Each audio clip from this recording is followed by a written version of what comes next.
โดยปี 52 53 54 นี้เราจะให้ความรู้เรื่องกฎหมายให้กับผู้ต้องขังในคดีความมั่นคงพอหลังจากนั้นเราขยับงานเป็นเรื่องของเยี่ยมเยียนครอบครัวผู้ต้องขังการรับเรื่องร้องเรียนก็คือคนที่ถูกควบคุมตัวเขาก็มาร้องเรียนผู้ได้รับผลกระทบเนี่ย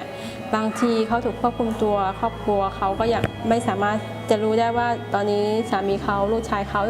ควบคุมตัวที่ไหนเราก็สามารถที่จะตามเรื่องไปได้ประสานงานแล้วก็จะมีการติดตามเยี่ยมเยียนว่าเนี่ยหลังจากนั้นมีผลอะไรบ้างมีปัญหาอะไรอีกไหมอะไรอย่างเงี้ยก็บางครั้งการให้ก็จะมีให้ความรู้เรื่องของกฎหมายอาญาก็คือกฎหมายในกระบวนการยุติธรรมทั้งหมดทั้งกฎหมายชั้นศาลชั้นต้นศาลอุทธรณ์แล้วก็ศาลฎีกาการเยียวยาผู้ได้รับกระทบอันนี้เป็นกิจกรรมเพิ่งทำเมื่อปีที่แล้วก็คือแล้วก็จะมีหมอจาก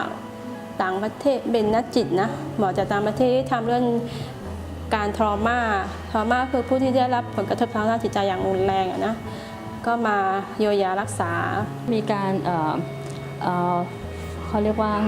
fact finding monitoring แล้วก็ report สถานการณ์สิทธิมนุษยชนในพื้นที่ขัดแย้งนะคะ1แล้วก็2ก็คือการให้ความช่วยเหลือเยียวยากับผู้เสียหายจากการถูกทรมานแล้วก็3ก็คือการรณรงค์ป้องกันหรือปกป้องคุ้มครองเด็กโดยการเก็บรวบรวมข้อมูลแล้วก็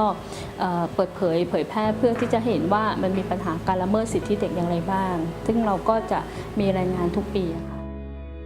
ก็มีการให้ความรู้กับชุมชนในเรื่องของกระบวนการยุติธรรมเรื่องของหลักสิทธิมนุษยชนมีทั้งเราที่ไปลงพื้นที่แล้วก็ที่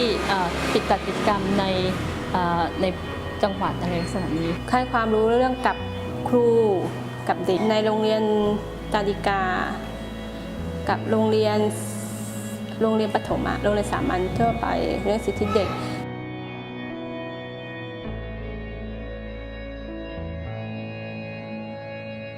แล้วก็เป็นกิจกรรมอย่างเช่นถ้าเราต้องการรณรงค์เรื่องของการปกป้องคุ้มครองแล้วก็จะมีเวทีใหญ่ที่เป็นกิจกรรมเรื่องของเสียงเด็กเพื่อสันติภาพเป็น Children Voice for Peace อย่างเงี้ยค่ะมันจะมีวันสิทธิเด็กซึ่งเราก็จัดไปแล้ว2 ปีที่แล้วกับปีนี้กิจกรรมงานสิทธิเด็กมันจะเป็นการรวมพลังภาคีเครือข่ายองค์กรเรื่องเด็กมาร่วมจัดด้วยกันแล้วก็จะมีบูธกิจกรรมที่ให้ความรู้เรื่องสิทธิแล้วก็มีกิจกรรมภาพเวที